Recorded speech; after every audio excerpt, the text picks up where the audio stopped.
Godzilla vs. Kong is here. You have the option to watch it in the movie theaters or HBO Max. It's actually playing in a lot of movie theaters. So that option is there.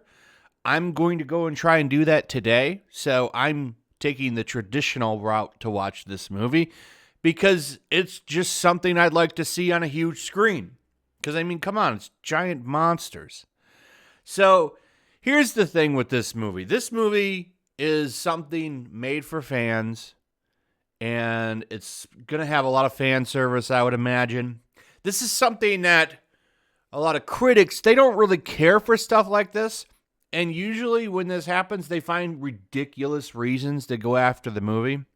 So I'm going to go over some of those because there's a couple of really ridiculous reviews on this movie that I want to make fun of because this outlet has defended terrible movies before, called them masterpieces. But this movie apparently is a problem because the human characters don't have as much to do. And it's like, what movie do you think you're watching? We're not sitting here and watching Citizen Kane. It's called Godzilla versus Kong.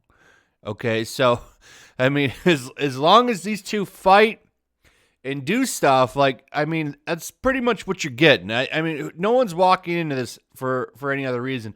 So you think you would give somebody the task to review it that enjoys these movies, and some of these outlets don't do this.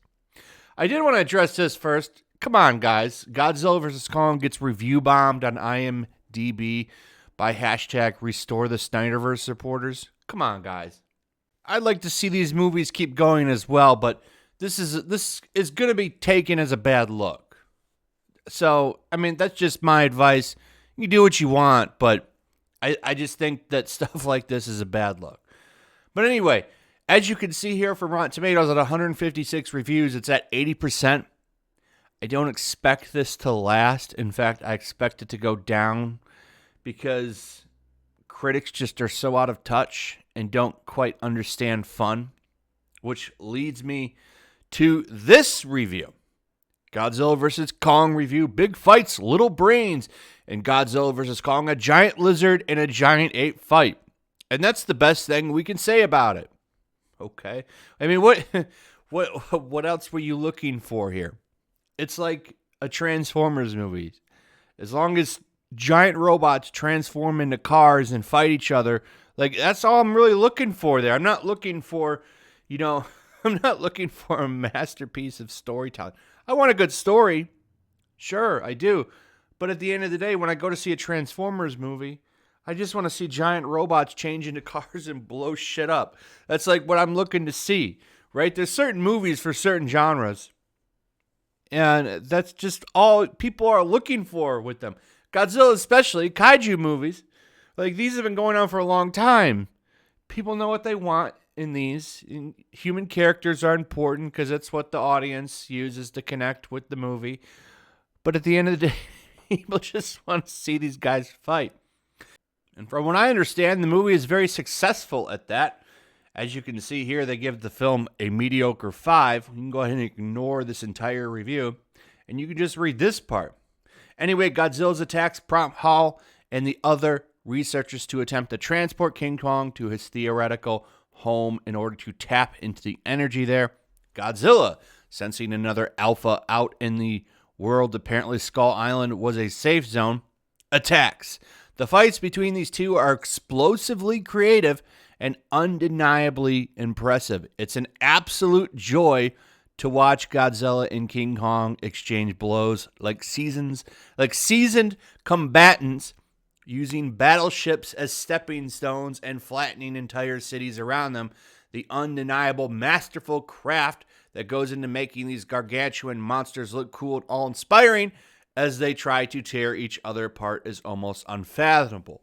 Wow! It sounds like the concept of the movie that people want to see is great. And then they give it a 5. Now, I want to show you some other GameStop reviews. We can head over to Terminator Dark Fate, which they call the best movie in the series since T2, but it's not without its flaws. They give this pile of shit an 8. An 8. Great! It's the good and the bad, and all kinds more good to say than bad. It's really showing. So, Pile of Trash gets an 8. From what I understand, a pretty solid kaiju movie gets a 5. It doesn't stop there. These cowards actually covered up for Captain Marvel. If you read through this review for the movie, it doesn't sound like they were that impressed with it. But the way that they cover up for this, though, is they don't even give it a damn score. They just put the good and the bad. So I thought this was kind of telling. So no review score for Captain Marvel because, well, we don't want to give that movie a bad review, right? Girl power. They give the girl power of Terminator Dark Fate an 8. And then they give Godzilla vs. Kong a 5. So these are the kind of reviews that are going around. I just thought this one was funny because of the fact that, well, they've given some pretty shitty movies high scores, but this one gets a low score. And I expect more. I expect the movie to, of course, be sexist and a few other things probably by the end of the week. I think that they're going to go hard on this movie. It's just just from what I've seen over the past couple of years. So I think that's going to be the case. But so far, everything that I'm hearing about this movie is exactly what you want to see this movie for. Awesome fighting between two kaiju. So there you go. That's just something I wanted to go over with you guys. Also, Face Off the sequel. No, let's not have that. Why are we talking about this? Stop going and taking old movies and ruining them and making sequels to try to get a quick cash grab. Does anybody even remember Face Off?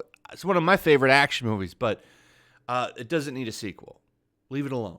Anyway, that's it. Thanks for watching, guys. I hope you enjoyed the video. Let me know what you think in the comments below. Also, if you would, please like, subscribe, share the video. Make sure you're still subscribed. Hit that notification bell, and I'll see you on the next one. Peace. Also, if you want to help support the channel, check out my Teespring store. There's a link in the description. You can find some merchandise in there that you might want to check out.